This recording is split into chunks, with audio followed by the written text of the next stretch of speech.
Hello. Welcome to the final session.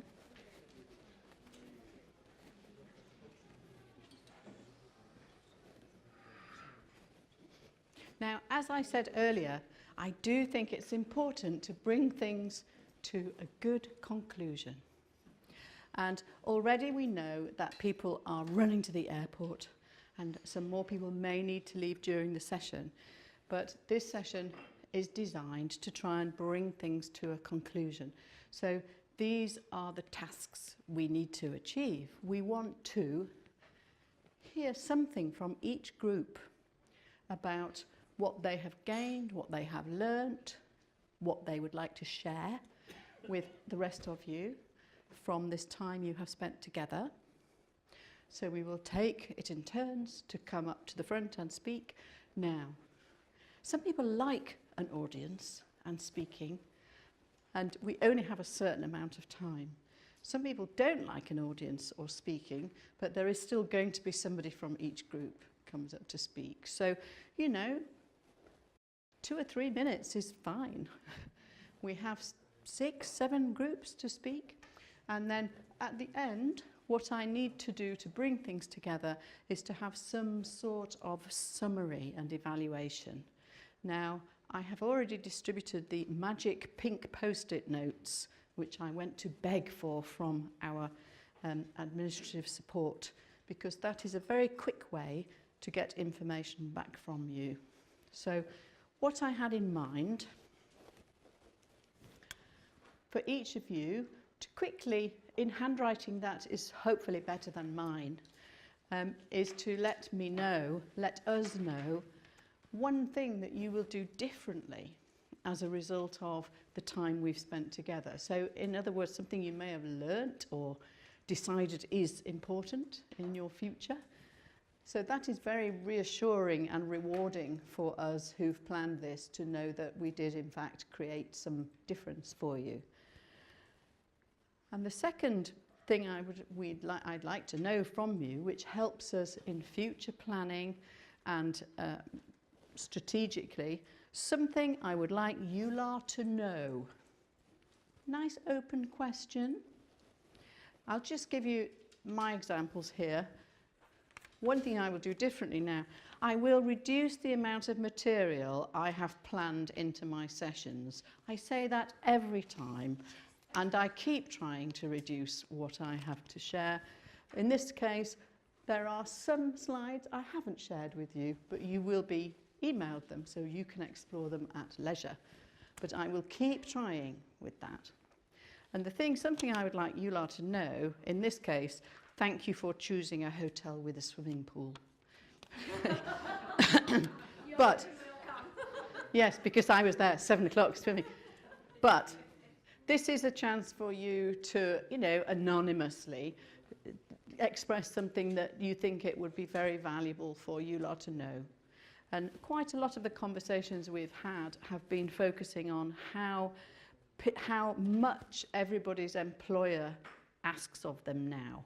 So how little spare is available for activities such as EULAR, however much you'd like to be able to work in this way.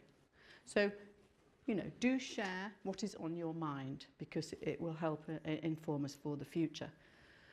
So that's my bit, and those are, you have to finish those and stick them up before you can leave on our way out of the room. But before we do that, we want to hear something from each group, what you have discussed.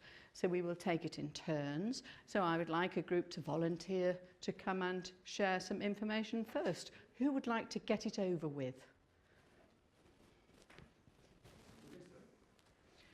You have the advantage of being near the front. Yeah, so it's both of us. Yes, please. Come up to the front, because we are going to video it so that the other members of your group can hear. Okay. No, we have time. Changing the program. Oh, right. Exactly.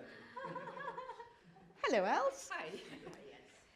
So whatever would be useful to you. Do you want them a microphone, actually? You will need a microphone. I just hold it. Yeah. Can you hold that bit as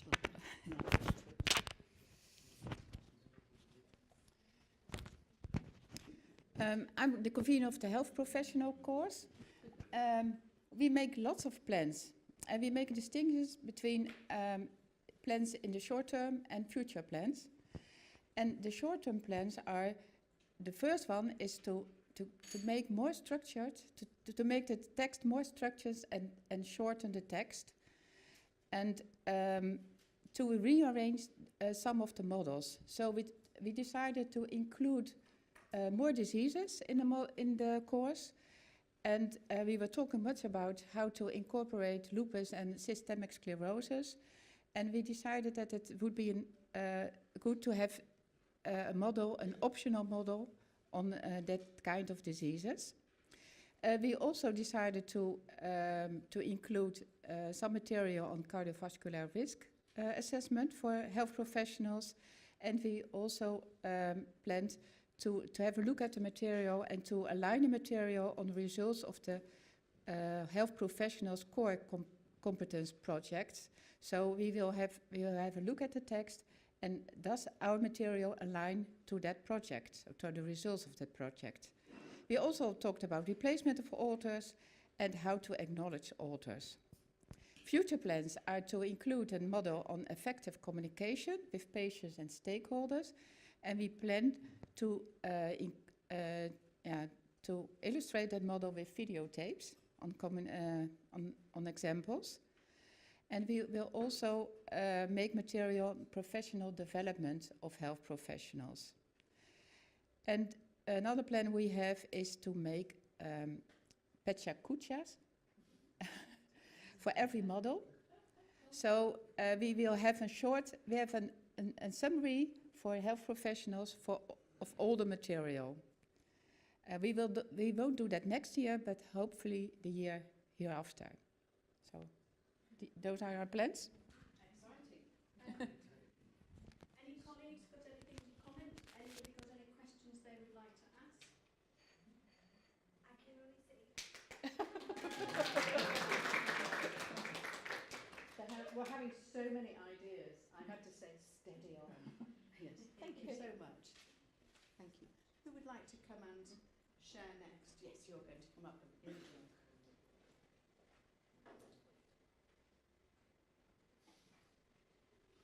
You can either stand there, yeah. Yeah, I will. Okay. If there's two of you, maybe you will. Okay, we'll just You will look like I will backing singers. just say get the introduction to that, and everything else will be presented or demonstrated. What we have done is to show you what we received and what we made out of it, since for us it's a special situation because we start from scratch. So the way we understood it was to show the experience that we got through the discussions about the questions. And again, there's just three very, very brief examples of what came in and what now has been done, so that people can also have it in mind when they prepare an online content.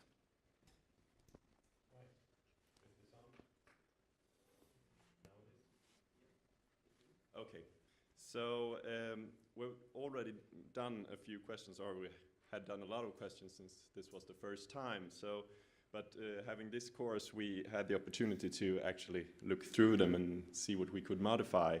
So the first question, we noticed there were a lot of potential answers for this question. So we considered modifying the question instead and try to do it more, with the drop-down menus instead, to categorize each of these pathologies into these three different categories, which you will have.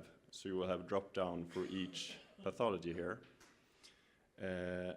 Then we had another example over here where we noticed that there were very long questions, so very exhausting for the student.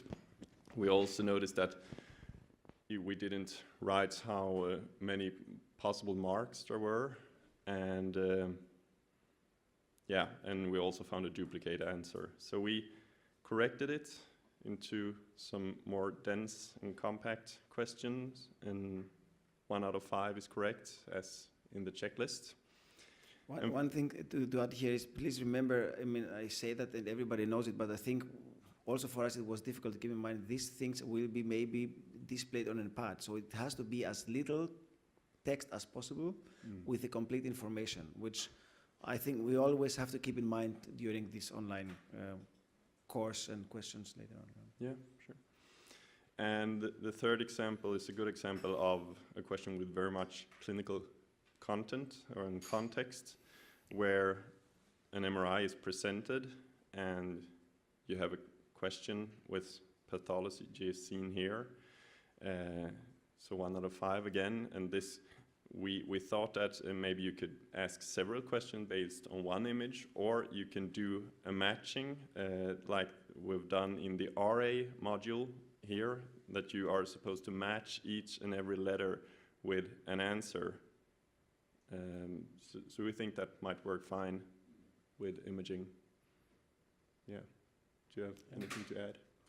No, that's it. I think these are the things that we have worked on, at least for one complete module today for the PSA, MRI and PSA, and there's still lots to improve, but I think we're in a good way. And we're learning also how to deal with this on the, let's say, on the online content that is already there. Do we also have to say what will happen next, or any kind of future plans? Yes, I think it would be useful if you explain about, you haven't got any exam questions yet, but that idea about taking successful questions and changing the image, because I thought that was clever to think for other people how they can read. So we're setting up the questions library, if you want to say so, since we are starting now. And in order to make it easier for the authors, in order to not submit again many more questions, we have said that it may be also educational-wise pretty wise to take a similar case but a completely different image, so they do not, remember the image, but we ask the same things on another image. Yeah. So you have now an exam question, which is not duplicated from the course question, but the content is the same, and we try to see if they understood it.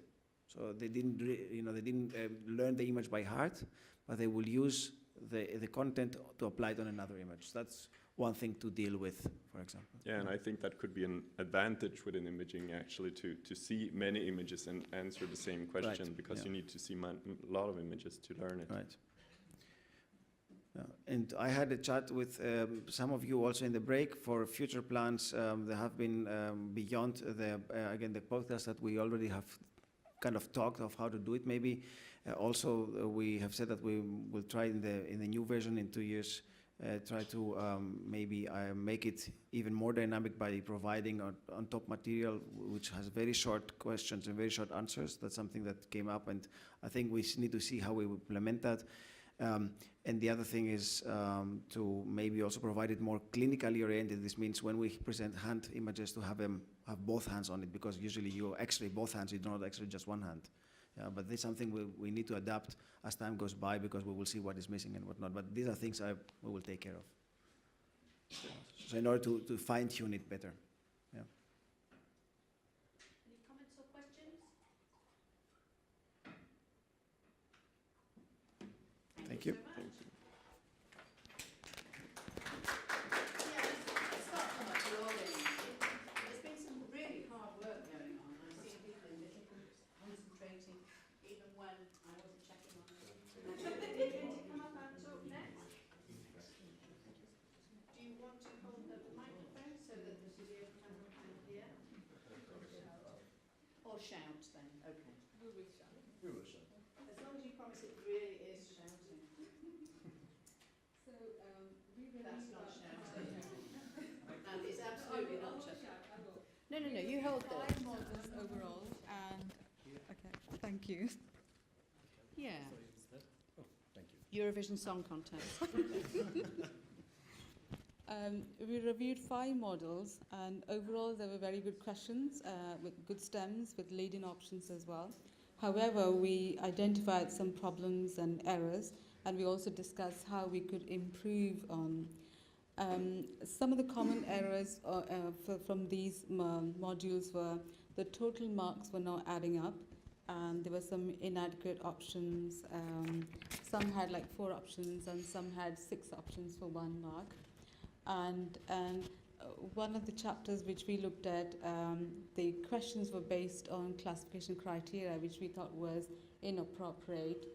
And there were a few questions were actually memory based rather than a reasoning or on analysis, which we thought should be inappropriate and we could improve on. And 1 or 2 questions, the distractors were inappropriately phrased, which again could be rectified easily. And some of the questions, they had very lengthy answers. We weren't sticking to the format. Now we know that we have to do less than 100 words per question, so we could trim those and rectify them. The other important thing we thought in our group that it's important to have peer review. The questions could be peer reviewed to ensure the quality of the questions, which we didn't think we had that done when we were writing these questions. And also feedback. I don't think we thought some of us didn't have any feedback on the questions. It would be very helpful for us to get feedback from the conveners so then we could improve on our writing. So we thought that was the important thing we could highlight from our module. Of course, one limit of the review was that we did not have access to the text before. So some questions were obvious after reading the text. Maybe they were obvious after reading the chapter, but with no text provided, this was a bit of a limit. Of course, those are topics where we all have some kind of expertise, so we could identify the right answer and why was it right and why the wrong answers were wrong. But maybe this would have been more accurate. But overall, the quality of the assessment questions and the clinical cases were really truly good, of course, and of course, and that's about it. There were no major spelling check, English check, so the format was really well done. Thank you. Thank you.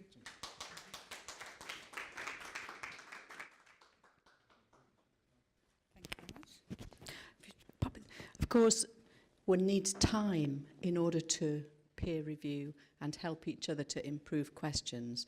And I think in the past, too often, the convener has been desperate to reach the deadline.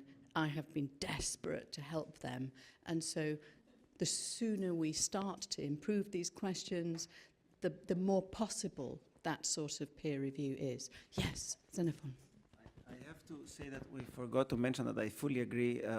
It is very difficult for someone who has not read the text to see if the question is appropriate. So I think it would be better to get all this feedback back to all conveners so they take care of their chapter, because we sit together here. For example, we did the PSA chapter, which we did not write, and then we had to go back to the text and see if this is accurate. So that's an important point. So the assessments have to relate to the course content. And again, if the development gets out of sequence, that can be made more difficult. Hopefully, sharing all of the information on OneDrive between you as a team may make that a bit easier to address. But again, everything depends on the thing that happened before, that happened before that, that happened before that. And so we are all interlocking and interdependent here, and all super busy, I think is the current jargon, super busy. So thank you very much. If you need to get your flight, who's going to speak next then? Lovely. I thought you were trying to leave, Ingrid. Okay, no, do come. Do come and share. You have a choice of microphone. Okay, we were reviewing the ultrasound part with George and Peter.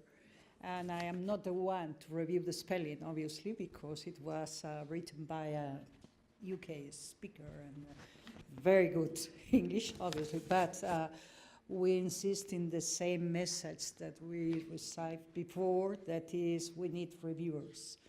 We found mistakes in the content that is, to me, worse than not in the pack. And mistakes that were a little bit difficult to accept. Then were mistakes in everything, in science, in references, in many different things. And this is just a comment, but we were reviewing one after the other, and that was really the. Then we think that this is really important point, that is to have reviewers that not only names. We can put whatever name in the main place in that, but we need real reviewers of the chapters. This is something that we think.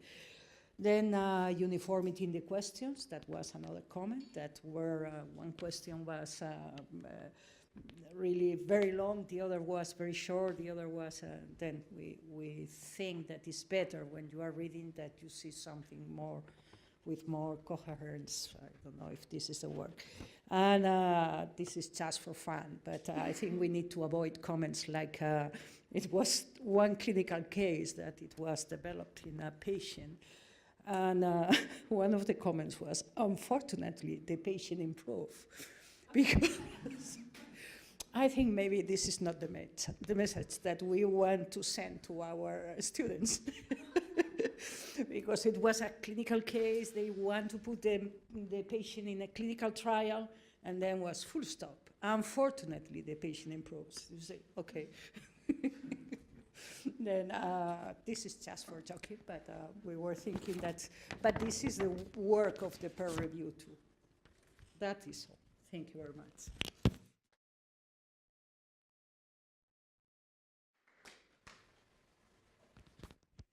Thank you for sharing some appropriate humour with us about some inappropriate humour. It is quite difficult to be dry and ironic and humorous cross-culturally online, so best not to attempt it, I think. Who's next then? Who's going to share their comments? Who's left? Hands up. Who knows that they're going to have to go? Okay, Radnar, you come and talk now. And I think our Paris colleagues, you're going to come. Anyone else? Okay. We may finish in good time. Please do. Yes. Do you hear me? Yes. Okay. Yes, we are very few in our groups. We were only 3, and I'm the last man standing. So obviously I have to present something. But we used a lot of time taking questions, and we had two questions. It's what's called question sets that that we reviewed, and it was we used the EULAR assessment checklist, and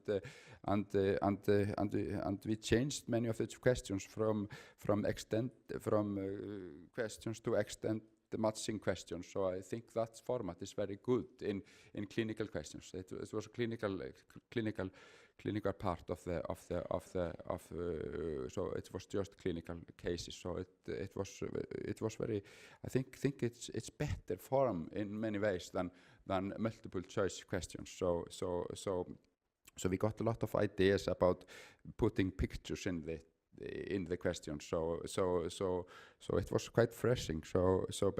But we concentrated on the questions and the answers and the format of that. So we used a lot of time of that. So I think in many ways there are a lot of things that we can do to make these questions better. It's part of the vital evaluation of the course, and I think in many ways my eyes opened around these questions. I remember when we were doing these questions, it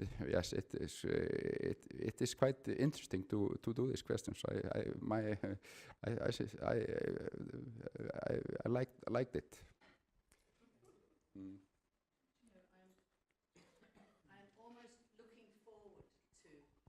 Editing and checking these questions. I am getting very hopeful.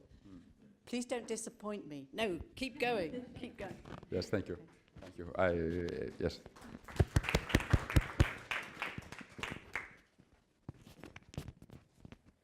Who's going to talk next? Okay, thank you. So quickly, we had a little bit heterogeneous group with different topics. And we mainly reviewed a few questions from each of the modules, and the main drawbacks we found that most of the questions were just knowledge recall for most of them, and with some format errors compared to what we've been told, especially multiple choice questions with a lot of different options and several good answers. So we concluded that we individually, each of us had to rewrite most of the questions actually to fit with requirements that we were told. And that's the main thing. We also discussed a little bit about redoing one of the in-depth discussion using maybe those new interactive formats that we've been told this morning. So we'll probably try in each of our modules to do so next year. Round of applause. Thank you.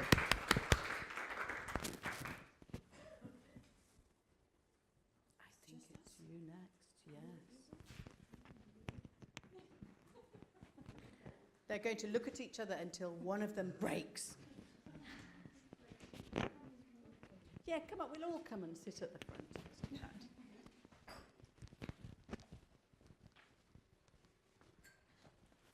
So just tell us a little bit about what you have learned. We've learned and realized quite a bit, because I think our task was a little bit different than yours, because we don't really have the courses, the online courses with all the questionnaires and everything in it yet.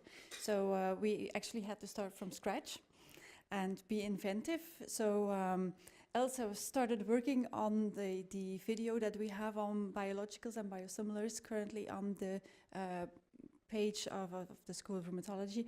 And then we tried to figure out how we could make this into a proper course, so that not only the video is there, but that we can also develop some questions around it and give more materials. And that's what Elsa has been doing, trying to find materials.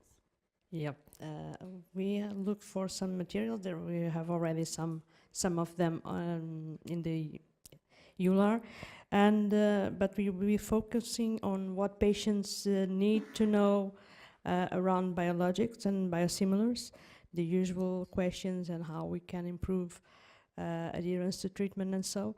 And we also tried to sketch two first assessment questions. So we will try to follow the whole procedures and the guidelines for the EULAR courses, and to adapt our content into that.